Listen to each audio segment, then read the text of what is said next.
وہ شہید ہو گیا۔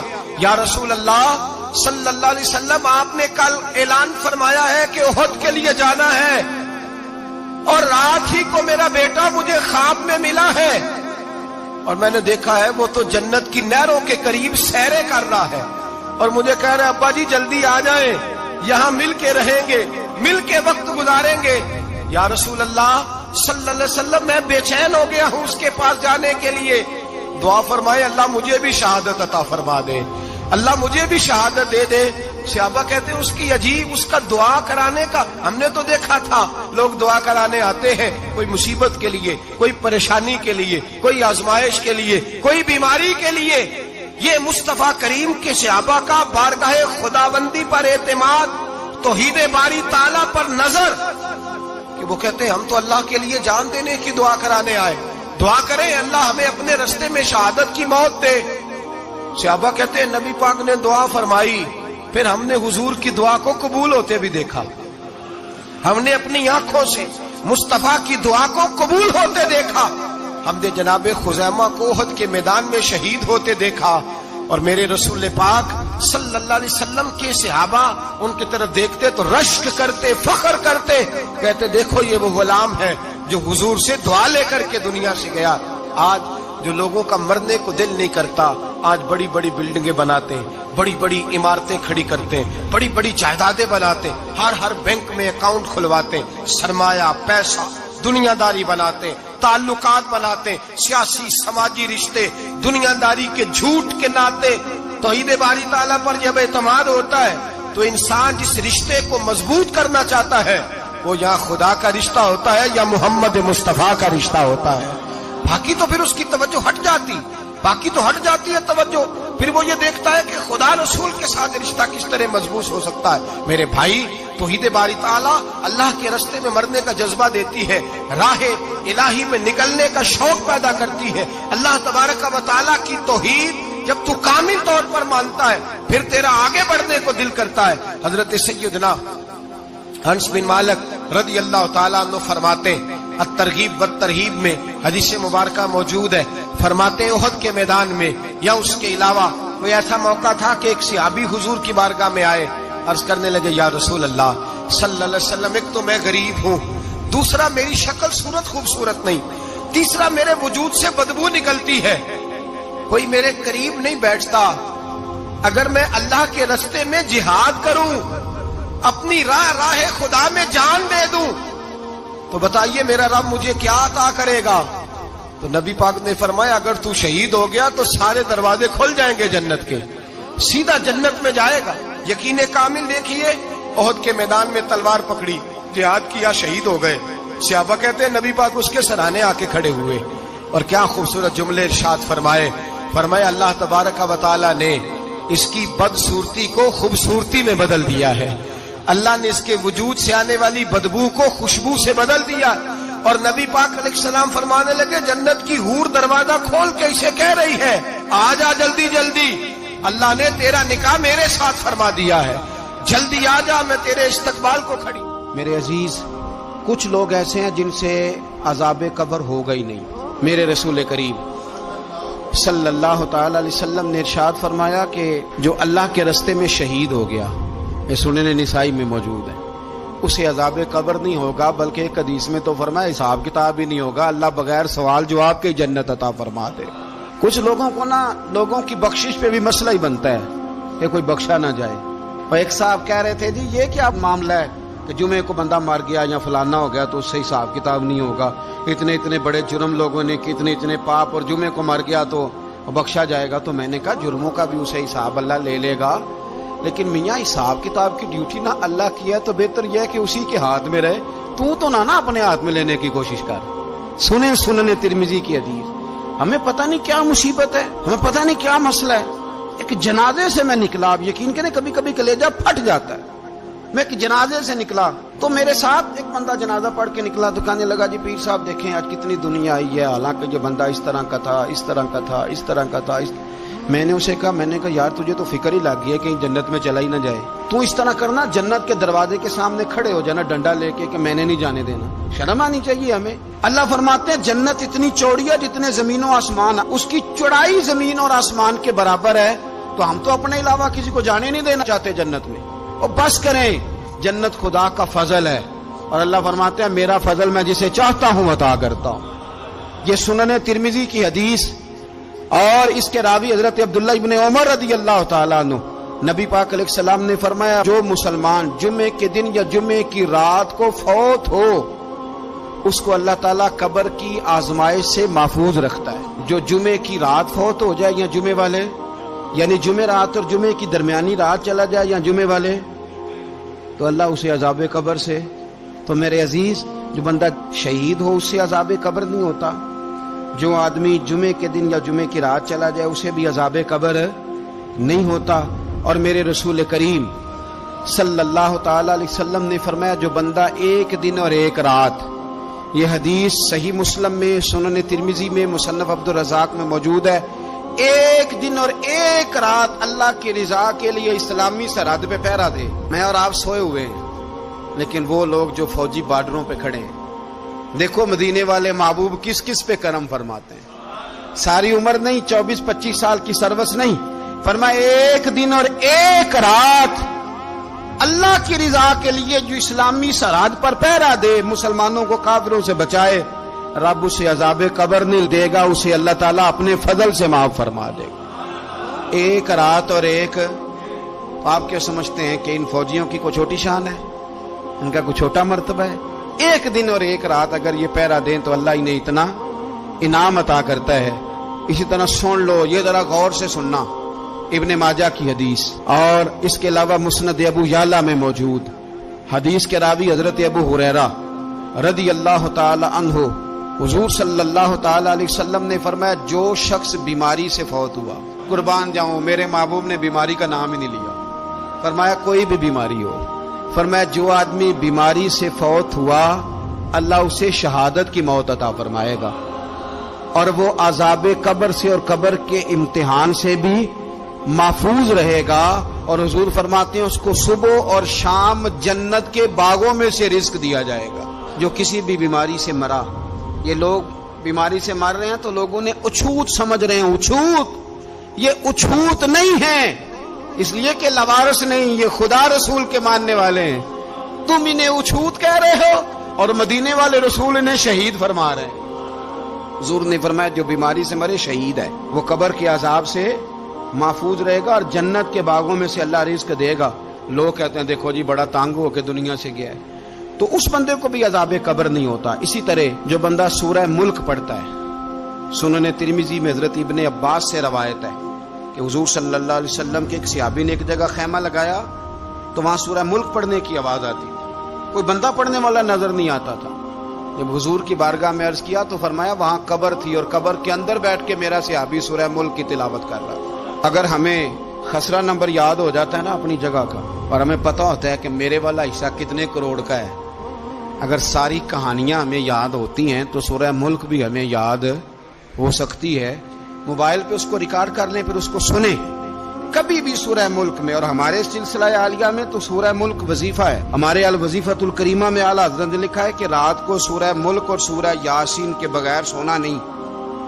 سورہ ملک اتنی شاندار سورت ہے کہ نبی پاک صلی اللہ علیہ وسلم نے فرمایا یہ قیامت کے دن اللہ کی بارگاہ میں ناز سے جھگڑا کرے گی اور کہے گی اے اللہ یہاں تو میرے پڑھنے والے کو جنت عطا فرما یا مجھے قرآن پاک سے علیحدہ کر دے، تو رب کریم پھر اپنے فضل سے پڑھنے والے کو جنت عطا کرے گی۔ میری اپیل ہے ہر اس شخص سے جو کسی بھی مشکل کا شکار ہے، کسی بھی آزمائش کا شکار ہے، کسی بھی ذہنی پریشانی کا شکار، وہ کسی بھی قسم کے دباؤ کا شکار ہے، کسی الجھن کا شکار ہے، کسی تکلیف میں ہے، کسی درد میں ہے، فقر میں ہے، آزمائش میں ہے، قرض میں ہے، بیماری میں ہے، پریشانی میں ہے، وہ اپنے رب کی بارگاہ میں استغفار پڑھے، استغفر اللہ ربی من کل ذنب واتوب الیہ، کثرت کرے، نہیں تو استغفراللہ استغفراللہ استغفراللہ کثرت سے پڑھے. کسی بھی صورت میں اپنے مالک کے حضور استغفار کرتا رہے، کرم ہوتا رہے گا، رحمت ہوتی رہے گی، بخشش ملتی رہے گی، اللہ درگزر فرمائے گی. حضرت امام حسن سے آ کے وظیفہ پوچھا، اس شخص نے کہا حضور اولاد کوئی نہیں تو وظیفہ بتائے، تو آپ نے فرمایا استغفار پڑھا کر. کیا کر؟ اس نے کہا ٹھیک ہے. تو حضور پھر میں دوبارہ کب آؤں؟ تو امام حسن کہنے لگے بے اولاد ہے نا تو، استغفار کا وظیفہ بتایا نا؟ کہا ہاں. فرمانے لگے اب اس وقت آنا جب اللہ تجھے 10 بیٹے عطا کرے گا. کتنے؟ 2 4 نہیں، 10 ہی کہہ دیے. تو حضرت امیر معاویہ رضی اللہ تعالیٰ دیکھا، کہنے لگے حسن اتنا بڑا دعویٰ. آپ فرمانے لگے میں نے کہہ دیا نا تو اللہ فضل کرے گا. ہاں ہاں اللہ خیر کرے گا، خیر ہو جائے گی. وہ شخص کئی سالوں کے بعد آیا، کئی سالوں کے بعد. تو حضرت امیر معاویہ کو بھی ساتھ لایا، کہنے لگا حضور اللہ کے فضل سے اللہ نے 10 بیٹے عطا فرمائے، پورے 10 ہی اللہ نے دیے. تو حضرت امیر معاویہ کہنے لگے جناب بات تو آپ کی سچی ہو گئی، پر مجھے بھی بتائیے وظیفہ کہاں سے لیا؟ فرمانے لگے قرآن پاک سے. سورہ نوح کی 10 11 12 آیت پڑھو. اللہ فرماتے ہیں تم استغفار پڑھو، میں تمہاری بیٹوں سے بھی مدد کروں گا، مالوں سے بھی مدد کروں گا. تو میں نے استغفار بتائی تھی، اور قرآن میرے اللہ کا ہے، رب کا وعدہ جھوٹا ہو سکتا؟ فرمایا 10 بیٹے ملنے تھے، میں نے کہہ جو دیا تھا. وہ میرے بھائیوں یاد رکھیں، استغفار اللہ کی رحمت نازل کرتا ہے. ایک ہوتا ہے خوف، ایک ہوتی ہے خشیت.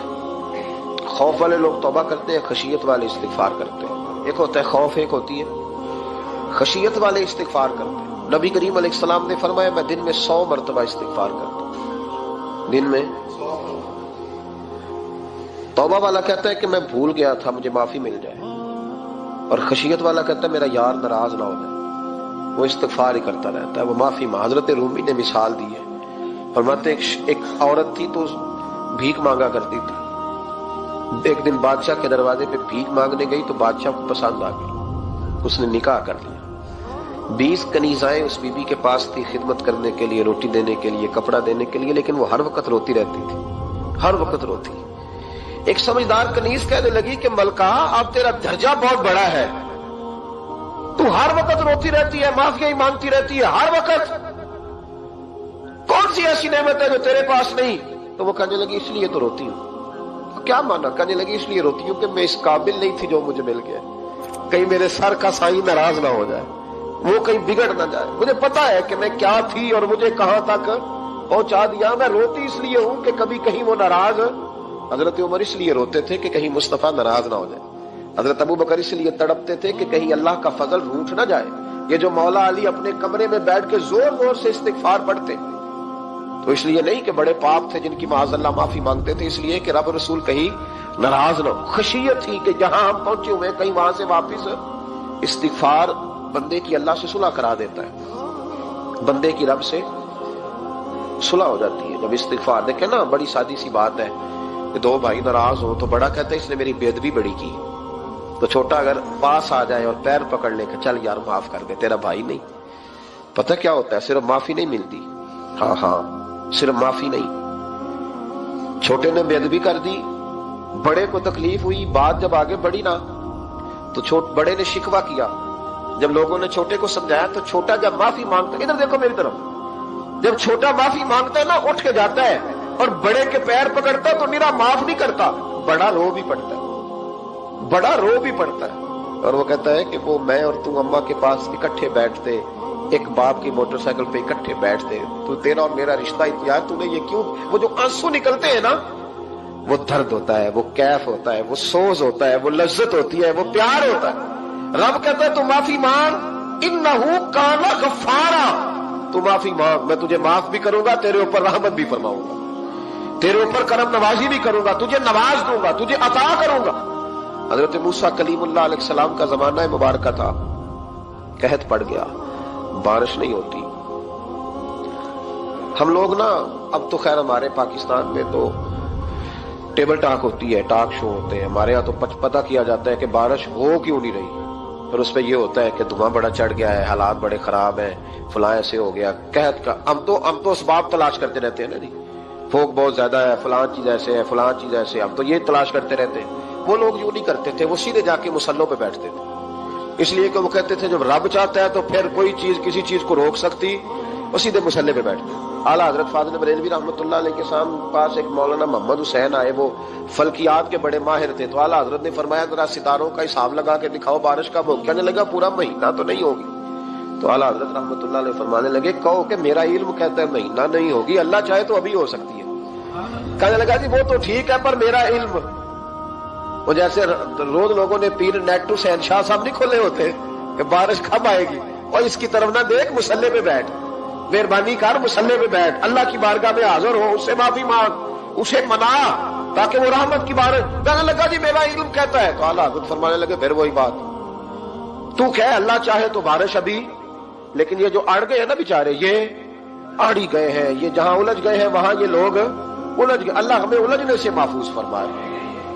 تو اعلیٰ حضرت اٹھے تو فرمایا ٹائم کیا ہوا ہے گھڑی پہ؟ کہنے لگا جی 12۔ تو اعلیٰ حضرت نے گھڑی گھمائی، اب کیا بج گیا؟ کہنے لگا 4 بج گئے۔ فرمانے لگے بج گئے نا 4؟ کہنے لگا جی آپ نے گھڑی گھما جو دی ہے۔ فرمانے لگے اللہ بھی جب چاہے تو ستارے گھما دیتا ہے، اللہ بھی ستارے گھما دیتا ہے بارش۔ کہنے لگا جی وہ تو ٹھیک ہے پر مہینہ نہیں ہو سکتی۔ اڑا ہوا بندہ، اس کا کوئی علاج ہے؟ جو اڑ جو جائے اس کے لیے قرآن کہتا ہے وَإِذَا خَاطَبَهُمُ الْجَاهِلُونَ قَالُوا سَلَامًا، اسے سلوٹ کرو دور سے، اسے کو تو جان اور تیرا۔ کہنے لگا جی ہو نہیں سکتی پورا مہینہ۔ فرمانے لگے یار تو جا اپنا کام کر۔ وہ شخص کہتا ہے میں نے دروازہ کھولا اعلیٰ حضرت کا، کمرے سے باہر نکلا تو تیز بارش ہو رہی۔ واپس آیا تو میں نے کہا احمد رضا یہ عقیدہ کہاں سے لیا ہے؟ فرمایا دروازہ مصطفیٰ سے لیا ہے صلی اللہ علیہ وسلم۔ تو یاد رکھیں کہ اللہ کو منانا چاہیے، استغفار کرنا چاہیے۔ پھر غور کر لیں اس بات پر کہ وہ کتنا عظمت اور رفت والا شخص ہے جس کی اللہ کی نظر میں عزت ہے، جو اللہ کے ہاں قابل اکرام ہے، مالک کے ہاں۔ عزت، تعظیم اور توقیر یہ مسلمان کا خوبصورت عمل ہے، ان سے ایک اچھا اور خوبصورت معاشرہ جنم لیتا ہے۔ لیکن اگر بڑوں کو تکلیف دی جائے، بزرگوں کی بے ادبی کی جائے، معاشرے میں بگاڑ بھی پیدا ہوتا ہے اور بدصورتی بھی پیدا ہوتی ہے، بدصورتی پیدا ہوتی ہے، بدبو پھیلتی ہے، اس سے معاشرے کا حسن مان پڑتا ہے۔ بڑوں کو تکلیف نہ دے، آزمائش میں مبتلا نہ کرے۔ جس کو اللہ تبارک و تعالی نے ہم سے بڑا کیا ہے، علم میں کیا ہو، عمل میں کیا ہو، تقوی میں کیا ہو، یا ویسے ہی دین کے اندر اس کی داڑھی سفید ہو گئی، اس شخص کا اکرام کرے، اس کو عزت دے، اس کے ساتھ ادب والا معاملہ کرے۔ یہ چیز سنوارتی ہے مسلمانوں کو۔ آج کل بے ادبی عام ہو گئی ہے۔ معاشرے میں زیادہ پاورفل وہ لوگ ہیں جن کی زبانیں زیادہ لمبی ہیں، جو عزتیں زیادہ اتارتے ہیں، لوگ ان سے زیادہ ڈرتے ہیں۔ اپنے آپ کو ان لوگوں نے بڑا پاورفل سمجھنا شروع کر لیا، بلکہ بدتمیزوں کی ایک اچھی ٹیم تیار کر لی جائے تو انسان بہت بڑا اونچا عہدہ بھی حاصل کر سکتا ہے، معاذ اللہ تعالی۔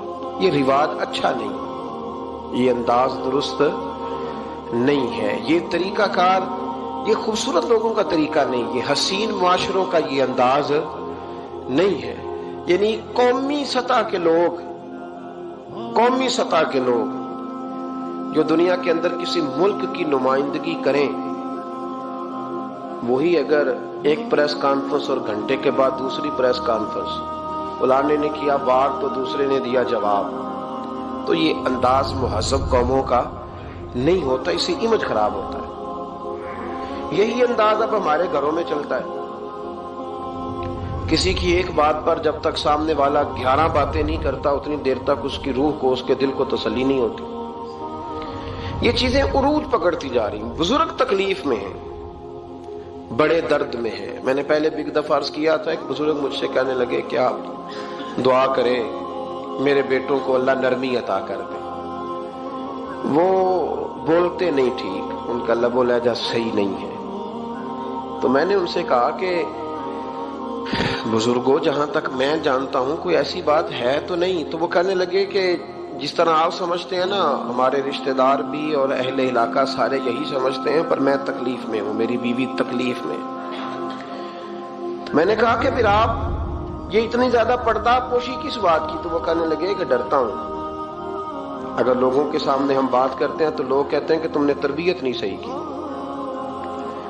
اگر میں بات کرتا ہوں تو لوگ مجھ پہ شک کرتے ہیں، کہتے تو نے رزق نہیں صحیح کھلایا، تو میں درد میں رہتا ہوں۔ کپڑا اٹھاؤں گا تو میرا اپنا بدن برہنہ ہو جائے گا۔ یار وہ کتنی تکلیف میں ہے باپ جو اپنے سگے بیٹے سے بات نہیں کرتا کہ پتہ نہیں کہاں سے بولے گا، کیا جواب دے گا میری بات کا، یعنی ڈرتا ہے، سہما ہوا رہتا ہے۔ ادھر دیکھیں میری طرف کیا کہہ رہا ہوں، یہ نوجوان ذرا غور کریں، ان لفظوں کی تکلیف محسوس کریں کہ اماں کہتی ہے کہ بھئی میں نہیں اس سے بات کرتی، اس لیے کہ وہ بڑے سخت جملے کہتا ہے، مجھ سے نہیں سہے جاتے، کوئی اور بات کرے، یعنی جس کی ماں بھی اس سے بات کرتے ہوئے ڈرے۔ کوئی نہیں سمجھ آئی آپ کو میری بات کی؟ جس کا والد بھی اس سے بات کرتے ہوئے سہم جائے اور وہ بندہ کہے کہ میں نے تو MBA کیا ہوا ہے، میں تو معاشرے میں جانا پہچانا جاتا ہوں، اللہ کا شکر ہے جی اللہ نے بڑی عزت دی ہوئی ہے، وہ یہ لفظ کہے تو اسے شرم آنی چاہیے۔ جس کے استاد بھی اسے کام بتاتے ہوئے ڈرے کہ بدتمیز ہے، نہیں کرے گا کہ نہیں۔ اگلے لفظ اس سے بھی خطرناک ہیں، جس کا مرشد بے جھجک جسے کام ہی نہ بتا سکے اور جس کو کام کہنا ہی چھوڑ دے، جس کے حوالے سے لوگ خاموش ہو جائیں کہ بس مطلب کیا ضرورت ہے، جب اس پہ بات بوجھ بنے گی تو اس شخص کو پھر سوچنا چاہیے نا کہ وہ زندگی کس لیے گزار رہا، اس کا پھر انداز کیا ہے۔ بزرگ جن کی وجہ سے تکلیف میں ہو، آزمائش میں ہو، درد میں ہو، اور یار جو آدمی نیک ہو رب فرماتا ہے اس کا تو میں حیا کرتا ہوں، اللہ کہتا ہے اس کی تو میں قدر کرتا ہوں، میں اس کی۔ دیکھیں نا میرے نبی کریم صلی اللہ علیہ وسلم نے فرمایا جب سفید داڑھی والا شخص قبر میں جاتا ہے، یہ ترمذی کی حدیث ہے، تو رب کریم فرماتا ہے فرشتوں اسے عذاب نہ دینا، مجھے حیا آتی ہے، یہ سفید بال لے کے آ گیا۔ تو جس کی اللہ حیا کرے اس کی میں نہ کروں، اس کی نوجوان نہ کرے، اس کا سیاح، جس کی اللہ حیا کرے اس کی ہم حیا ہی نہ کریں، ہمارا لب و لہجہ خطرناک اور خوفناک حد تک چلا جائے، ہمیں ڈھب اور سلیقہ ہی نہ ہو، ہم کہیں او گرم خون ہے جی ذرا احتیاط سے بات کرنا، کیا مانا ہوا اس بات کا؟ گرم خون اور ہوتا ہے اور بے ادبی والا خون اور ہوتا ہے، ان دونوں میں فرق ہوتا ہے، اس کو سمجھنا چاہیے۔ باپ کے سامنے بھی اب یہ اس کا ابا بھی سوچ کے بات کرے، اس کے ساتھ اماں بھی سوچ کے بات کرے، اس کا استاد بھی سوچ کے بات کرے گا۔ اسلام ادب والا دین ہے، احترام والا دین ہے، یہ آداب